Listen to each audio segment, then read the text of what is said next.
I never thought I'd be afraid of my own house. But after what happened last October, I can't look at it the same way anymore. I was 23, fresh out of college, and living in my childhood home in suburban Michigan while I saved up for my own place. My parents had gone to visit my sister in Colorado for 2 weeks, and I had the whole house to myself. At first, it felt like freedom. No curfew, no rules, just me and the quiet neighborhood I'd grown up in. The first few days were normal. I'd come home from my retail job around 9, heat up some leftover pizza and binge whatever show I was into at the time. But on the 4th night, something small happened that I almost didn't notice. I came home and went straight to the kitchen. I was starving, and I remembered leaving half a sandwich in the fridge that morning. But when I opened it, the sandwich was gone. I stood there for a second, confused. I live alone. There's no one else here. Maybe I'd already eaten it and forgotten. I do that sometimes when I'm tired. I shrugged it off and made something else. 2 days later, I noticed my bedroom door was open when I got home. I always close it. Always. It's just a habit I've had since I was a kid. I stared at that open door from the hallway, and this uncomfortable feeling crept up my spine. But I convinced myself I must have forgotten. I'd been distracted that morning running late for work. It was possible. Then things started getting weirder. I'd find the thermostat turned up to 78 degrees when I kept it at 65. Lights would be on in rooms I hadn't entered in days. One morning I found a wet towel in the bathroom that I definitely hadn't used. It was draped over the shower rod, still damp like someone had just taken a shower. I started questioning my own memory. Was I losing it? Was the stress of work and being alone making me paranoid? I even Googled carbon monoxide poisoning because I'd read somewhere that it can make you confused and forgetful. I checked the detector. It was working fine, but then I found the toothbrush. I keep my toothbrush in the holder by the sink. It's blue. That morning there were 2 toothbrushes in the holder. Mine, and a red one I'd never seen before. I picked it up and the bristles were wet. My hands started shaking. Someone had used this recently. I dropped it in the trash and backed out of the bathroom, my heart pounding so hard I could hear it in my ears. I grabbed my phone and almost called the police, but what would I even say? Someone left a toothbrush in my house. They'd think I was crazy. I searched every room, every closet, under every bed, nothing. No one. The doors were locked, the windows were shut. I was alone, but I didn't feel alone anymore. That night I barely slept. Every creak, every settling sound the housemaid had me wide awake, staring at my bedroom door. I'd pushed my dresser in front of it before going to bed. At around 3 in the morning, I heard the toilet flush downstairs. I froze. My whole body went rigid under the blankets. I held my breath and listened. The house went quiet again. Too quiet. I didn't move. I didn't even reach for my phone. I just lay there, paralyzed, until the sun came up. The next morning, I called my dad. I tried to sound casual, but my voice was shaking. I told him about the weird stuff happening, and he said old houses do strange things. Pipes make noise. Maybe a draft was opening doors. He even laughed a little, trying to make me feel better. But he didn't live here. He didn't feel what I was feeling. I decided I needed proof. I wasn't going insane. So I set up my laptop in the living room before I left for work, angled toward the stairs in the hallway. I hit record and left. My shift felt like it lasted forever. I kept checking my phone, half expecting I don't know what. A notification? A sign? When I finally got home, it was dark outside. I unlocked the door and the house was silent. The laptop was still there, right where I'd left it. I sat down and opened the video file. 8 hours of footage. I started skipping through it, watching the empty hallway and fast forward. Nothing. I was about to close it when I saw movement. I paused, rewound, played it at normal speed. At 1:14 in the afternoon, the door to the basement opened, slowly, and someone stepped out. A man, probably in his 40s, wearing a dirty jacket and jeans. He stood in the hallway for a moment, just looking around like he was checking to see if anyone was home. Then he walked into the kitchen. I couldn't breathe. My stomach twisted into knots. I kept watching. He opened the fridge, took out a jug of orange juice and drank straight from it. He grabbed some crackers from the pantry, ate a few, and then walked back toward the basement door. Before he went down, he stopped and looked directly at the camera. Not at the laptop, at me. Like he knew I'd be watching this eventually. Then he smiled and disappeared back into the basement. I slammed the laptop shut and ran outside. I didn't grab my keys, my wallet, nothing. I just ran to my neighbor's house and banged on the door until they answered. I was hysterical. I couldn't form sentences. They called the police. 3 officers showed up and searched the house top to bottom. When they opened the basement door, I stayed outside. I couldn't go down there. I couldn't. They found him. He'd been living in a crawl space behind the furnace. There was a sleeping bag, some old blankets, empty food containers, and a duffel bag with clothes in it. He'd been there the whole time. The whole time I'd been alone in that house, he was below me, eating my food, using my shower, sleeping 20 feet underneath my bedroom. The officers said he'd probably been coming and going through the basement window. It didn't latch properly. My dad had been meaning to fix it for years. The man didn't resist arrest. He didn't say a word. He just stared at me as they walked him out in handcuffs, that same smile on his face. They told me he had a history of breaking and entering. He'd done this before. Found empty houses or people who lived alone and just moved in, quietly, carefully, sometimes for weeks. I moved out the next day. I couldn't stay there. I can't even drive past that house anymore without feeling sick. My parents sold it a few months later. I don't live alone anymore. I can't. And I check every lock, every window, every basement door wherever I go. Because the worst part isn't that he was there. It's that I had no idea. For days I walked around that house thinking I was safe, thinking I was alone. But I never was.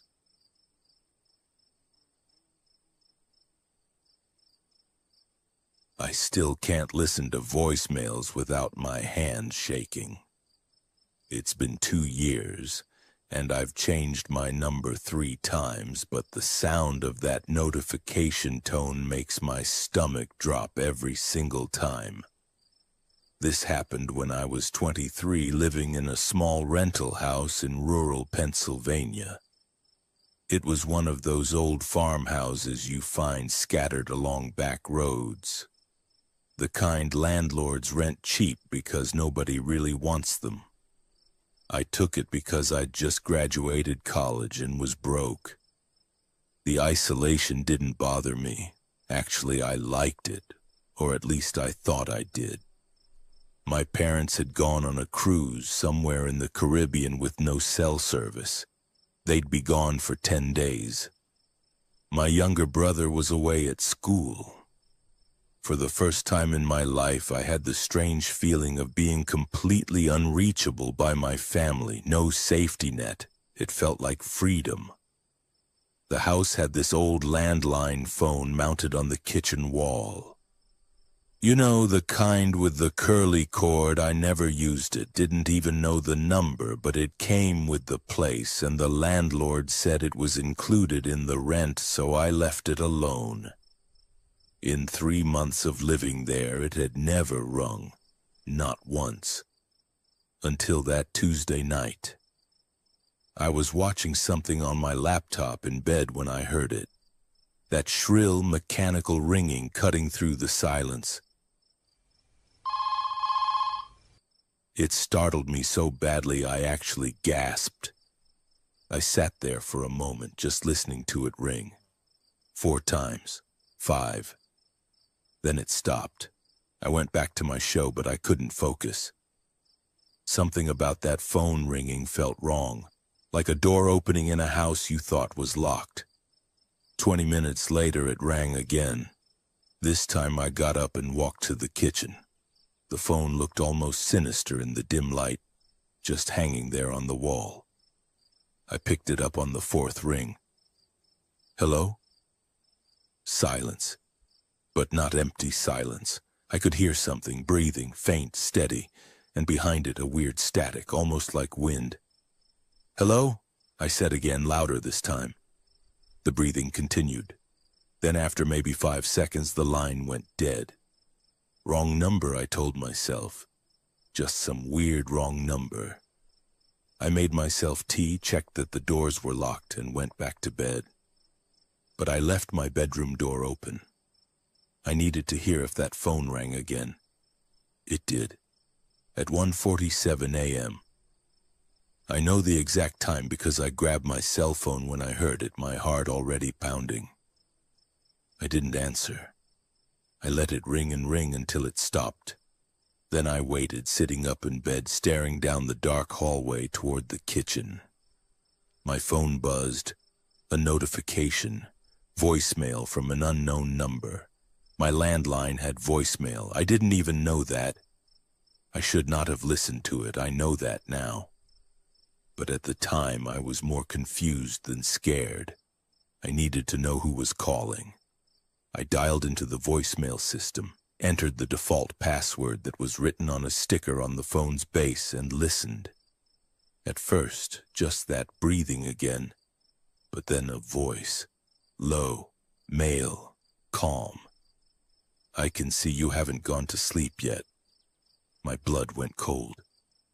Your bedroom light's still on. I dropped the phone. Actually dropped it, and it clattered against the kitchen floor. I ran to my bedroom window and yanked the curtain shut, my hands shaking so badly I could barely grip the fabric. Then I offed the lights. All of them. The entire house went dark. I stood in my bedroom breathing hard, trying to think. My nearest neighbor was half a mile away. The police station was 20 minutes. I grabbed my car keys, but then I stopped. What if he was outside? What if walking to my car was exactly what he wanted? I locked myself in my bedroom and called 911. I told them everything. The dispatcher stayed on the line with me, and I could hear her radio crackling as she sent a unit out. She said it would be 15 minutes. It was the longest 15 minutes of my life. I sat in the corner of my room, away from the windows. Every sound made me flinch. The house settling, the wind, my own breathing. The police arrived, 2 officers, and they searched everything. The yard, the woods around the house, inside every room, every closet. They checked the phone, listened to the voicemail themselves. I watched their faces change as they heard it. But they found nothing. No footprints, no sign of anyone. They drove around the surrounding area, checked the road. Nothing. One officer, the older one, told me it was probably some kid playing a prank. He said people find out numbers for vacant landlines and make calls like this for fun. He seemed confident, sure of himself. But his partner, younger, maybe late 20s, pulled me aside as they were leaving. "Do you have somewhere else you can stay tonight?" he asked. I could go to a friend's, I guess. Why?" He glanced back at the other officer, then lowered his voice. "That voicemail. The thing about your light being on." He paused. "There's no line of sight to your bedroom window from the road. We checked. Whoever said that was on your property." I stayed at my friend's apartment that night, and the next night. I told my landlord I was breaking the lease. I didn't care about losing my deposit, but here's the part that still keeps me up at night. When I went back 3 days later to pack my things, I checked the voicemail again.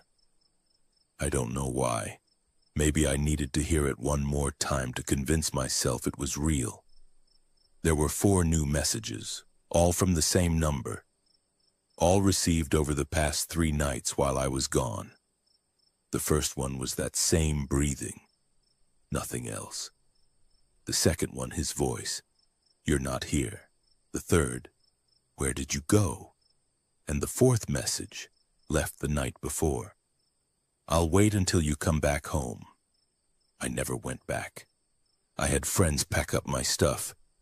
I moved 2 hours away to a place with neighbors close by. Street lights, people.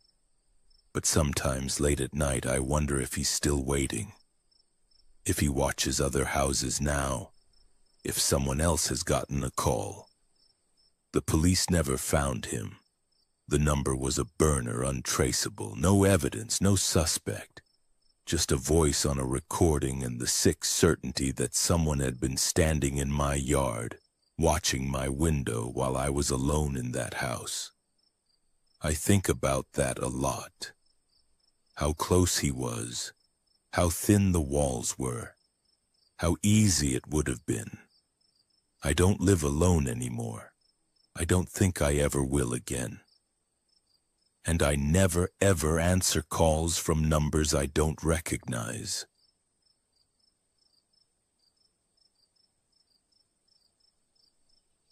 I never thought I'd be the kind of person who checks every lock twice before bed. But after what happened last winter, I can't help it. This happened in January of last year. I was house-sitting for my aunt in rural Pennsylvania. She'd gone to Florida for 3 weeks, and I'd just lost my apartment lease in Philadelphia. So the timing worked out perfectly. Her place was about 40 minutes outside Pittsburgh, one of those old farmhouses surrounded by acres of nothing but frozen fields and bare trees. The first week was honestly kind of nice, quiet, peaceful. I'd work remotely during the day, make dinner, watch TV at night, the kind of solitude that feels luxurious when you're used to hearing your neighbors through paper-thin walls.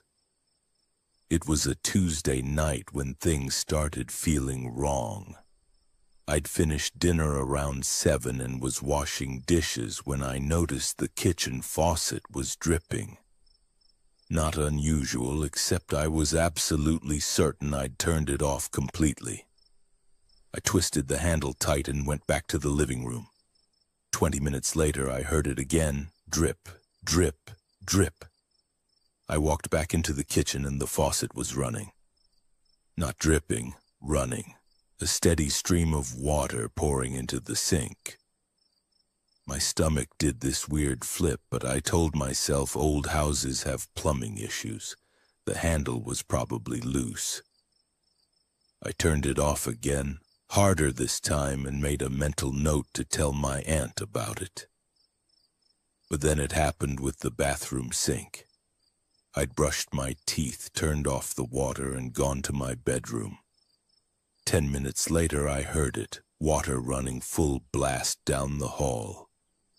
When I checked, the bathroom faucet was on completely, steam rising from the hot water that had been flowing long enough to fog the mirror. That's when my hands started shaking.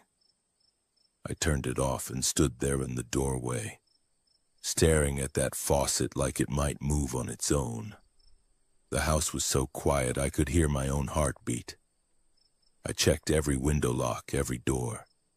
Everything was secure. I was alone. I barely slept that night. Every sound felt amplified. The house settling, the wind against the windows, the furnace kicking on. But nothing else happened, and by morning I'd almost convinced myself I was being paranoid. Maybe I hadn't turned the faucets off as well as I thought.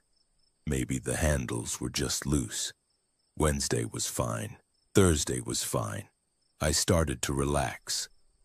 Friday night I made the mistake of taking a sleeping pill.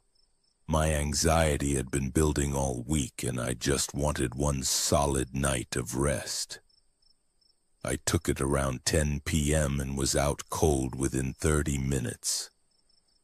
I don't know what time it was when I woke up, but the house felt different, wrong. You know that feeling when you wake up in the middle of the night and something in your gut tells you to stay still. That's what this was. I was lying there in the darkness trying to figure out what had pulled me from sleep when I heard it. Water running. Not in the bathroom this time, in the kitchen. The sound was coming from directly below my bedroom. My mouth went completely dry. I hadn't left my bed. I hadn't touched any faucet since before I took the pill. And now water was running downstairs in the middle of the night. I grabbed my phone, 2:47 a.m., and on the flashlight my hands were trembling so badly I almost dropped it. I sat there for what felt like an hour but was probably only a few minutes trying to decide what to do. The water just kept running. Finally, I forced myself out of bed. I crept to the bedroom door and opened it slowly. The hallway was pitch black except for the beam from my phone. I could hear the water clearly now, echoing through the old house. Every step down those stairs felt like it took forever. The wood creaked under my feet no matter how carefully I moved. When I reached the bottom, I could see the kitchen doorway ahead, and there was a faint light coming from inside, the light above the sink that I definitely hadn't left on. I stood in the doorway and my blood turned to ice. The kitchen sink was overflowing. Water was cascading over the sides, flooding the countertop, pouring onto the floor. The faucet was turned on full blast, both hot and cold, and steam was rising in clouds. But that's not what made me freeze. Few drawers in the kitchen were open, few cabinet doors were open too. I couldn't move, I couldn't breathe, I just stood there staring, trying to make sense of what I was seeing. And that's when I noticed the chairs. Chairs from the dining table had been pulled out. My phone slipped from my hand and clattered on the floor, and I ran. I didn't think. I didn't grab anything, I just ran straight for the front door, fumbling with the locks, my fingers barely working. When I finally got it open, I sprinted to my car in nothing but sweatpants and a t-shirt. I sat in that freezing car with the doors locked, engine running, heater blasting, staring at the house. Every light was off except that one over the kitchen sink. I called 911. The police arrived about 20 minutes later. 2 officers. They searched the entire house, every room, every closet, the basement, the attic. They found nothing. No signs of forced entry, no footprints in the snow around the house except mine from running to the car. All the windows were locked from the inside. Both doors were locked from the inside. They found exactly what I'd described. The open drawers and cabinets. The pulled-out chairs. But here's the thing that still keeps me awake at night. The thing the older officer told me before they left. He said, "Son, I've been doing this job for 23 years and I've seen a lot of strange things, but I've never seen someone break into a house just to turn on the water and open some drawers. That's not how burglars work." I asked him what he thought happened. He looked at me for a long moment, then glanced back at the house. "I think," he said quietly, "that someone has a key to this house. And I think they wanted you to know they could come and go whenever they wanted, even while you were sleeping." I stayed in a motel that night. I called my aunt in Florida the next morning and told her everything. She went completely silent on the phone. When she finally spoke, her voice sounded strange, distant. She said, "I need to tell you something. I moved to that house 6 years ago, and about 3 years ago I started finding things moved around. Small things. A book I didn't remember moving. The thermostat changed. Lights on in rooms I hadn't been in. I thought I was losing my mind." She paused, and I could hear her breathing shakily. "That's part of why I wanted you to house sit. I wanted to know if I was crazy, if I was imagining it." I never went back to that house. My aunt hired someone to pack up my things. She sold the property 4 months later and wouldn't tell me who bought it. But sometimes late at night I still wonder who had that key. I wonder if they watched me sleep. I wonder how many times they were in that house while I was there. And I wonder if they kept the key. These are Home Alone horror stories. If you enjoyed these stories and want more scary stories,